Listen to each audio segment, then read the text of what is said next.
ಸುರ್ಜೇವಾಲಾ ಅವರು ನಿನ್ನೆ ಏನು ರೈಲು ಪ್ರಯಾಣದ ದರ ಹೆಚ್ಚಾಗಿದೆ, 1 ಪೈಸಾ 2 ಪೈಸಾ ಅದ್ರ ಬಗ್ಗೆ ಸಾಕಷ್ಟು ಟೀಕೆ ಮಾಡಿದ್ದಾರೆ.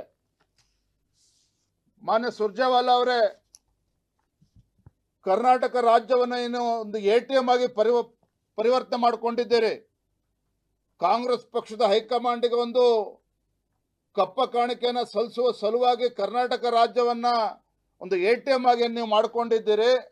ಇದರ ಪರಿಣಾಮನೇ ಇವತ್ತು ರಾಜ್ಯದಲ್ಲಿ ಸಿದ್ದರಾಮಯ್ಯ ಮುಖ್ಯಮಂತ್ರಿಗಳೇನಿದ್ದಾರೆ ದಿನೇ ನಾಡಿನ ಜನತೆಯ ಮೇಲೆ ಬರೆ ಎಳಿತಕ್ಕಂಥ ಕೆಲಸವನ್ನು ಮಾಡ್ತಾ ಇದ್ದಾರೆ. ಸುರ್ಜೇವಾಲಾ ಅವರು ಇವತ್ತು ಬೆಲೆ ಏರಿಕೆ ಬಗ್ಗೆ ಕೇಂದ್ರ ಸರ್ಕಾರನ ಟೀಕೆ ಮಾಡ್ತಾ ಇದ್ದಾರೆ. ಅವ್ರಿಗೆ ಬಹುಶಃ ಮಾಹಿತಿಯ ಕೊರತೆ ಇದೆಯೋ ಅಥವಾ ಮಾಹಿತಿ ಇದ್ದೂ ಸಹ ಇವತ್ತು ಕುರುಡನಂತೆ ವರ್ತನೆ ಮಾಡ್ತಾ ಇದ್ದಾರೋ ಅವ್ರು ಉತ್ತರ ನೀಡಬೇಕಾಗಿದೆ. ಇವತ್ತು ರಾಜ್ಯದಲ್ಲಿ ಇವತ್ತು ಬೆಲೆ ಏರಿಕೆಯ ಗದಾ ಪ್ರಹಾರ ನಿರಂತರವಾಗಿ ನಡೀತಾ ಇದೆ. ಹಲವಾರು ಬಾರಿ ನಾವು ಚರ್ಚೆ ಮಾಡಿದ್ದೇವೆ.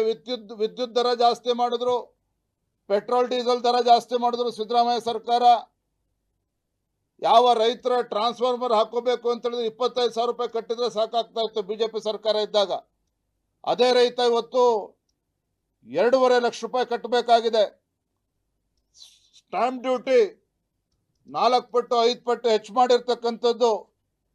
ಹೀಗೆ ಮನಸೋ ಇಚ್ಛೆ ಇವತ್ತು ಬೆಲೆ ಏರಿಕೆಯನ್ನು ಮಾಡ್ತಾ ಇರ್ತಕ್ಕಂಥ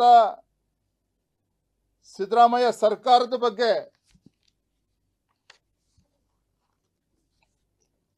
ಇವತ್ತು ಸುರ್ಜೇವಾಲಾ ಅವರು ಮಾತನಾಡಬೇಕು.